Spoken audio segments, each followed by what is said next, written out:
for the moon and the stars. O you who believe, please give thanks to Allah. Assalamu alaikum wa rahmatullahi wa barakatuh. My name is Ajaib. I hope you guys are doing well from wherever you are. Today I'll be reading Suratul Qiyaama and teaching you guys 2 du'as.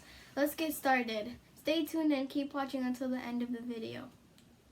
First I'll be doing Suratul Qiyaama. أعوذ بالله من الشيطان الرجيم. بسم الله الرحمن الرحيم. لا أقسم بيوم القيامة ولا أقسم بالنفس اللوامة.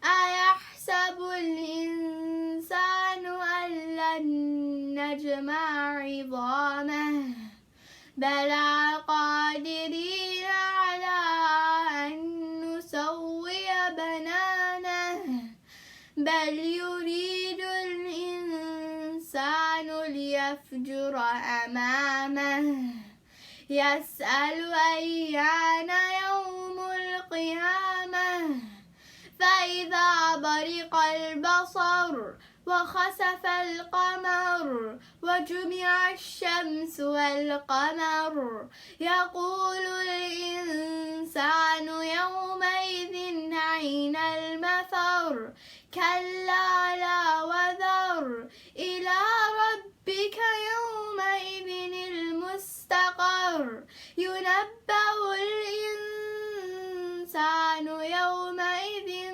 بما قدم وأخر بل الإنسان على نفسه بصيرة ولو ألقى معاذيره لا تحرك به لسانك لتعجل به إن علينا جمعه وقرآنه فإذا قرأناه فاتبع قرآنه ثم إن علينا بيانه كلا بل تحبون العاجلة وتذرون الآخرة وجوه يومئذ ناظرة إلى ربها ناظرة ووجوه يومئذ باسرة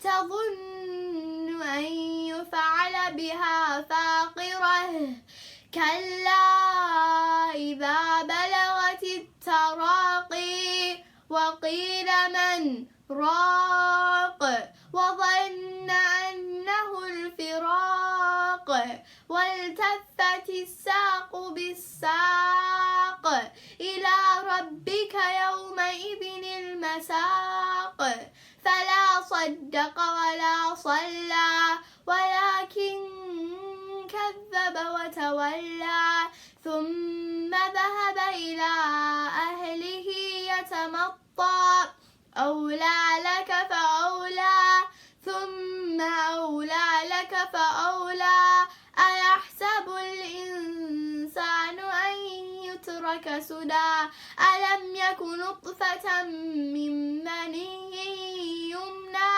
فجعل منه الزوجين الذكر والأنثى أليس ذلك بقادر على أن يحيي الموتى صدق الله العظيم وبلغ رسوله النبي الكريم ونحن على ذلك من الشاهدين. Now I'll be doing the 2 du'as.